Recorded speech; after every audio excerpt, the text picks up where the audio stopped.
बिस्मिल्लाहिर्रहमानिर्रहीम अस्सलाम वालेकुम। आज का हमारा लेक्चर है पैरेड ग्लैंड इंटीरियर पिट्यूटरी से ये रिलीज होती है। तो थायराइड ग्लैंड क्या है? Butterfly shape endocrine gland. Thyroid gland जो है इसकी जो शेप होती है वो बटरफ्लाई की तरह होती है और ये एक एंडोक्राइन ग्लैंड है, क्योंकि हमने दो टाइप्स के ग्लैंड पढ़े थे, exocrine gland and endocrine gland. तो एंडोक्राइन ग्लैंड जो है ये थायराइड ग्लैंड भी एक एंडोक्राइन ग्लैंड है। इसकी लोकेशन कहाँ पे है? In front of larynx either side of trachea. जो थायराइड ग्लैंड है ये जो लेरिंक्स होता है, लेरिंक्स के बिल्कुल फ्रंट में प्रेजेंट होती है और ट्रेकिया के एक साइड में प्रेजेंट होती है। उसके बाद थायराइड ग्लैंड का जो वेट है वो 20 से 40 ग्राम होता है। इसकी जो लेंथ है वो 5 सेंटीमीटर होती है और थायराइड ग्लैंड की जो विड्थ होती है वो 3 सेंटीमीटर होती है। अब थायराइड ग्लैंड का तो ये जनरल एक्सप्लेनेशन था। अब इसका स्ट्रक्चर क्या है? Thyroid gland structure right and left lobes. Thyroid gland के अंदर दो लोब्स प्रेजेंट होते हैं, एक को हम बोलते हैं राइट लोब्स और दूसरे को हम बोलते हैं लेफ्ट लोब्स। अब ये राइट लोब्स और लेफ्ट लोब्स कनेक्टेड बाय एस्थेमस। ये जो लेफ्ट लोब्स होता है और राइट लोब्स होता है थायराइड ग्लैंड का, ये एक पार्ट के जरिए कनेक्ट होते हैं और उस पार्ट को हम बोलते हैं एस्थेमस। तो ये बहुत इंपॉर्टेंट है कि वो थायराइड ग्लैंड के दो लोब्स किस पार्ट के जरिए कनेक्ट होते हैं, तो उस पार्ट को हम बोलते हैं एस्थेमस। Secreted 3 hormone. अब जो थायराइड ग्लैंड है ये 3 हार्मोन सिक्रेट करता है। एक को हम बोलेंगे थायरोक्सिन या इसको हम टेट्रा आइडोथायरोडीन भी बोलते हैं, जिसको हम T4 बोलते हैं। दूसरा जो हार्मोन है उसको हम बोलेंगे ट्राई आइडोथायरोडीन और जो तीसरा हार्मोन है उसको हम बोलेंगे कैल्सिटोनिन। अब वो जो ट्राई आइडोथायरोडीन और थायरोक्सिन जो है T3 एंड T4 इसको एक टाइप के सेल सिक्रीट करते हैं जिसको हम बोलते हैं follicle cell, secreted by follicle cell in thyroid gland. Thyroid gland के अंदर एक टाइप के सेल प्रेजेंट होते हैं जिसको हम फॉलिकल सेल बोलते हैं। तो T3 and T4 follicle cell secrete करते हैं और जो कैल्सिटोनिन है thyroid gland secreted by para follicle cell in thyroid gland. Thyroid gland के अंदर दूसरी टाइप ऑफ सेल भी प्रेजेंट होती है जिसको हम पैरा फॉलिकल सेल बोलते हैं। तो पैरा फॉलिकल सेल जो है वो कैल्सिटोनिन उसको सिक्रेट करता है। अब थायरोक्सिन T4 ट्राई आइडोथायरोडीन T3 इसका स्ट्रक्चर क्या है? T3 एंड T4 के अंदर जनरली आयोडीन प्रेजेंट होता है। Iodine is essential for thyroid gland, क्योंकि थायराइड ग्लैंड के अंदर T3 एंड T4 प्रेजेंट होते हैं। तो T3 एंड T4 किससे बने होते हैं? इसके अंदर स्पेसिफिकली आयोडीन प्रेजेंट होता है और जब इनके अंदर आयोडीन की कमी आ जाती है, डिफिशियंसी आ जाती है, तो उससे एक डिसऑर्डर कॉज होती है जिसको हम गॉइटर बोलते हैं। जिस तरह के आपका ये वाला पार्ट है तो बहुत ज्यादा स्वेल हो जाता है, तो उसको हम बोलते हैं, उस डिजीज को हम बोलेंगे या उस डिसऑर्डर को हम बोलेंगे गॉइटर। अब थायरोक्सिन एंड ट्राई आइडोथायरोडीन का फंक्शन क्या है?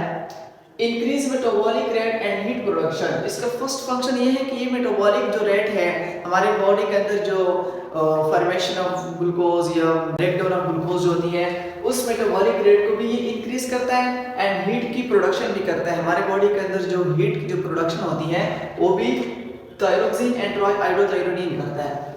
सेकंड क्या है? Regulate metabolism of fats protein and carbohydrates.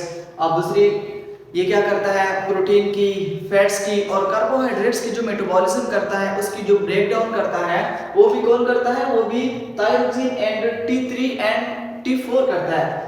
Normal growth and development of nervous system and skeleton. हमारा जो नर्वस सिस्टम है या उसके बाद जो हमारा जो स्केलेटन है, जो हमारा ढांचा है, उसकी जो नॉर्मल ग्रोथ होती है या उसकी जो डेवलपमेंट होती है वो भी कौन करता है? वो भी T3 एंड T4 हार्मोन जो है वो करते हैं।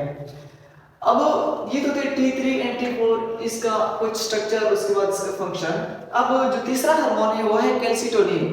कैल्सिटोनिन को कौन सिक्रेट करता है? Secreted by para follicle cell, या हमने पहले भी पढ़ा कि कैल्सिटोनिन को एक टाइप के सेल थायराइड ग्लैंड के अंदर प्रेजेंट होते हैं जिसको हम पैरा फॉलिकल सेल बोलते हैं, उसको कैल्सिटोनिन सिक्रेट करता है। या पैरा फॉलिकल सेल को हम सी सेल भी बोलते हैं। बहुत इंपॉर्टेंट है कि पैरा फॉलिकल सेल को दूसरा नाम क्या है? उसका नाम है सी सेल। अब कैल्सिटोनिन का फंक्शन क्या है? Lower blood calcium level. Calcitonin का सिर्फ एक ही फंक्शन है कि जब हमारे ब्लड के अंदर कैल्शियम का लेवल ज्यादा हो जाता है तो उसको ब्लड से कैल्शियम के लेवल को निकालना, बाहर डिक्रीज करना ब्लड से।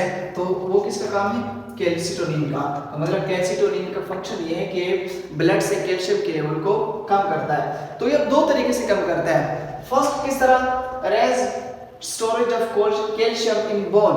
अब ब्लड के अंदर कैल्शियम ज्यादा था, अब इस कैल्सिटोनिन ने ब्लड से कैल्शियम के लेवल को निकालना है। जब वो कैल्शियम को लेवल को निकालेगा तो वो बोन के अंदर जाएगा। तो ये कैल्सिटोनिन फर्स्ट फंक्शन ये करेगा कि बोन के अंदर कैल्शियम की फॉर्मेशन को, जो कैल्शियम की जो स्टोरेज होती है उसको इंक्रीज कर देगा। फिर ब्लड से कैल्शियम आएगा और बोन के अंदर स्टोर होगा।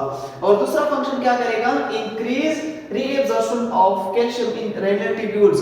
उसके बाद जो रेनल ट्यूब्यूल्स होते हैं किडनी के अंदर, जो रीएब्जॉर्प्शन होती है कैल्शियम की और न्यूट्रिएंट्स की, तो वहां पे जो कैल्शियम की जो रीएब्जॉर्प्शन होगी वो उसको भी इंक्रीज कर लेगी।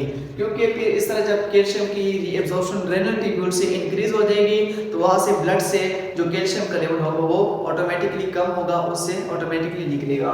तो ये दो तरीके से कैल्शियम लेवल को कम करेगा, बोन के अंदर स्टोरेज करेगा और दूसरा फंक्शन क्या करेगा, जो रेनल ट्यूब्यूल्स होते हैं वहां पे कैल्शियम की रीएब्जॉर्प्शन को इंक्रीज कर लेगा। अब उसके बाद जो दूसरी ग्लैंड है उसको हम बोलते हैं पैराथायराइड ग्लैंड। अब जो पैराथायराइड ग्लैंड के अंदर एक टाइप के सेल प्रेजेंट होते हैं जिसको हम बोलते हैं काइफ सेल। अब parathyroid gland, 4 small parathyroid glands. अब जो पैराथायराइड ग्लैंड होते हैं ये 4 स्मॉल पैराथायराइड ग्लैंड प्रेजेंट होते हैं। अब वो जो पैराथायराइड ग्लैंड है इसकी लेंथ 6 मिलीमीटर होती है, इसकी विड्थ 3 मिलीमीटर होती है और इसकी जो थिकनेस है वो 2 मिलीमीटर होती है। ये अक्सर एमसीक्यूज के लिहाज से बहुत इंपॉर्टेंट है, इसकी लेंथ इसकी थिकनेस अक्सर आती है। अब इसकी लोकेशन क्या है, posterior surface of thyroid gland. जो थायराइड ग्लैंड है उसकी बिल्कुल बैक साइड पे पैराथायराइड ग्लैंड प्रेजेंट होती है, उसकी पोस्टीरियर साइड पे प्रेजेंट होती है।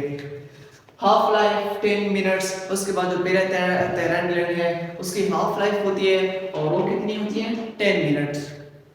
अब जो पैराथायराइड ग्लैंड है इसका फंक्शन क्या है, सिक्रीटेड पैराथायराइड हार्मोन और पैराथर्मोन पीटीएच।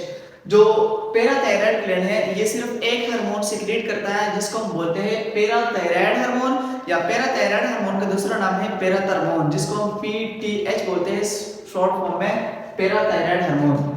अब पैराथायराइड हार्मोन का फंक्शन क्या है, increase calcium level in blood. Calcitonin का फंक्शन ये था कि उसने ब्लड के अंदर ब्लड से कैल्शियम लेवल को डिक्रीज करना था, लेकिन ये क्या करेगा, ये कैल्शियम लेवल को ब्लड के अंदर इंक्रीज कर लेगा, ये कैल्सिटोनिन के ऑपोजिट काम करेगा। तो पैराथर्मोन किस तरह ब्लड के अंदर कैल्शियम लेवल को इंक्रीज करेगा, दो तरीकों से। फर्स्ट किस तरह करेगा, decrease reabsorption from intestine and renal tubules. जो रेनल ट्यूब्यूल्स के अंदर और इंटेस्टाइन के अंदर जो कैल्शियम की रीएब्जॉर्प्शन होती है उसको डिक्रीज कर लेगा। तो जब वो रीएब्जॉर्प्शन को डिक्रीज करेगा तो इस तरह जो ब्लड के अंदर जो कैल्शियम का लेवल होगा वो ज्यादा ट्रांसपोर्ट होगा, वहां पे ज्यादा ट्रांसफर होगा। तो इसी वजह से उनकी जो अमाउंट होती है उसको उसकी रीएब्जॉर्प्शन को डिक्रीज कर लेगा। दूसरा फंक्शन क्या होगा इसका, stimulate osteoclast bone destroying cell. इस दूसरा ये करेगा कि जो बोन के अंदर जो कैल्शियम प्रेजेंट होता है ऑलरेडी उसकी ब्रेक डाउन करेगा। बोन ऑस्टियोक्लास्ट बोलते हैं जो बोन के अंदर जो सेल्स होती है उसकी ब्रेक डाउन करना। तो बोन के अंदर जो कैल्शियम प्रेजेंट होगा उसकी ब्रेक डाउन करेगा और वो जो कैल्शियम होगा वो ब्लड के अंदर ट्रांसफर होगा, ट्रांसपोर्ट होगा। तो इसी वजह से जो ब्लड के अंदर जो कैल्शियम का लेवल होगा वो इंक्रीज हो जाएगा। अब जो पैराथायराइड हार्मोन है या पैराथर्मोन जो है उसका कैल्शियम के साथ इनवर्सली प्रोपोर्शन है कि मतलब वो पैराथर्मोन जो है अगर वो ज्यादा होगा तो कैल्शियम का लेवल कम होगा, अगर पैराथर्मोन या पैराथायराइड हार्मोन कम होगा तो कैल्शियम का लेवल क्या होगा, ज्यादा होगा। अगर किसी ने चैनल को सब्सक्राइब नहीं किया तो प्लीज सब्सक्राइब कर दे, लाइक कर दे। Thank you so much.